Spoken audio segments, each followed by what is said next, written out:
বন্ধুরা, santoor recipe with ব্লগসে সকলকে স্বাগত। আর নতুন একটি ব্লগ নিয়ে আমি চলে এলাম। তো তোমরা সবাই কেমন আছো আশা করি জানাবে, আর আমরাও ভালোই আছি।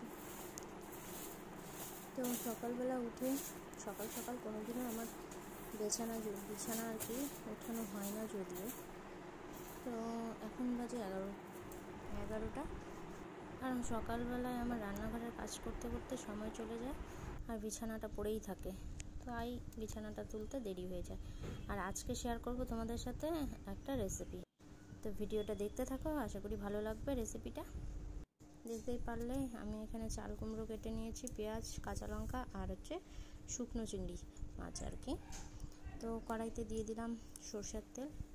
তেলটা গরম হয়ে গেছে, তার মধ্যে দিয়ে দিলাম দুটো শুকনো লঙ্কা। আর এখন আমি এর মধ্যে দিয়ে দিচ্ছি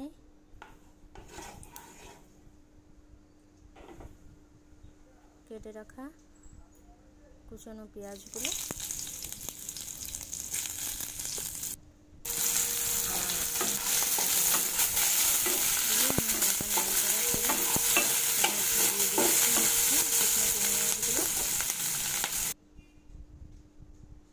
এগুলো আমি একটু গরম জলে ভিজিয়ে রেখেছিলাম, তা নরম হয়েছে। আর ঠান্ডা জলে ভেজালে ওর মধ্যে অনেক নোংরা থাকে আর কি, বালি থাকে। তো গরম জলে ভেজালে বালিগুলো বের হয়ে যায় আর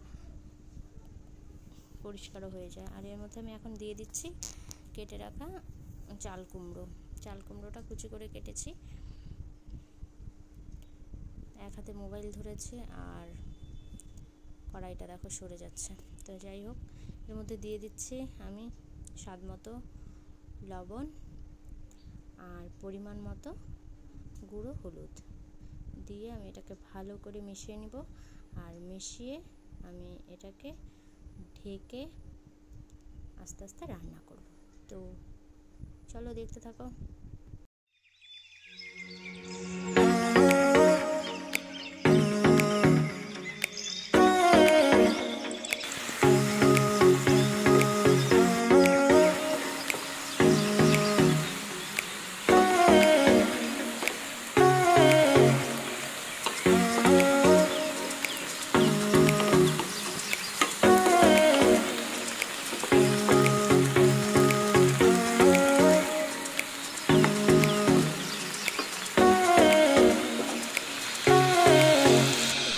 মিশিয়ে নিলাম, তাই আমি ঢেকে দিলাম এটাকে।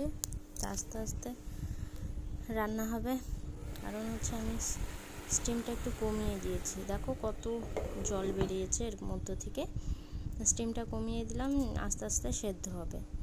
আর স্টিম বাড়িয়ে দিলে তো পুড়ে যাবে, তো তাই আর কি। আর স্টিম কমিয়ে করলে পরে সুন্দরভাবে সফটও হয়ে যাবে, নরম হয়ে যাবে, আর রান্নাটাও কমপ্লিট হয়ে যাবে। জলটা শুকিয়ে এলে আমার রান্নাটা হয়ে যাবে। তো কিছু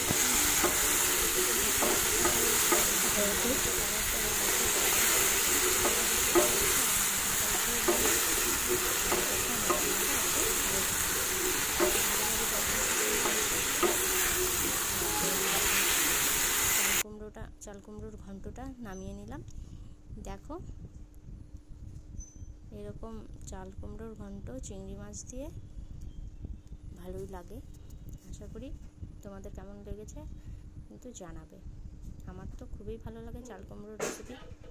তো চাল কুমড়োটা আমার খুবই পছন্দের একটা সবজি, খুবই ভালো লাগে আমার। তোমাদের সাথে আজ শেয়ার করলাম রেসিপিটা, তোমরা কিন্তু বাড়িতে ট্রাই করতে পারো। তো যাই হোক, রান্নাটা হয়ে গেল। আর এই দেখো বদমাস কি করেছে।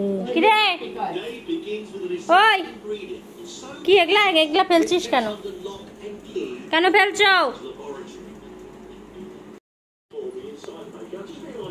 বদমাইশি না শুধু। দেখো মা বিকেলবেলার দিকে আম কাটতে বসেছে। তো এই দেখো, তোমাদেরকে এই আমটার কথা বলেছি, তোমাকে বললাম যে কেটে দেখো তো কেমন হয় আমটা। তো রাত্রেবেলা আমাদের গাছ থেকেই আমটা পড়েছে। এই দেখো আমটা মনে হয় জোড়া এরকম আম, এটা এখনই পড়লো গাছ থেকে।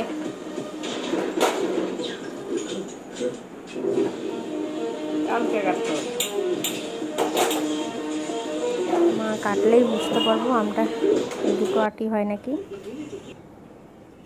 মা আমটা কাটছে। এত দুটো আটি হয়েছে। যাই হোক, আর ভিডিওটা বড় করলাম না, এখানেই ভিডিওটা শেষ করলাম। সবাই ভালো থেকো, সুস্থ থেকো, আবার দেখা হবে আরেকটি নতুন ব্লগের সঙ্গে।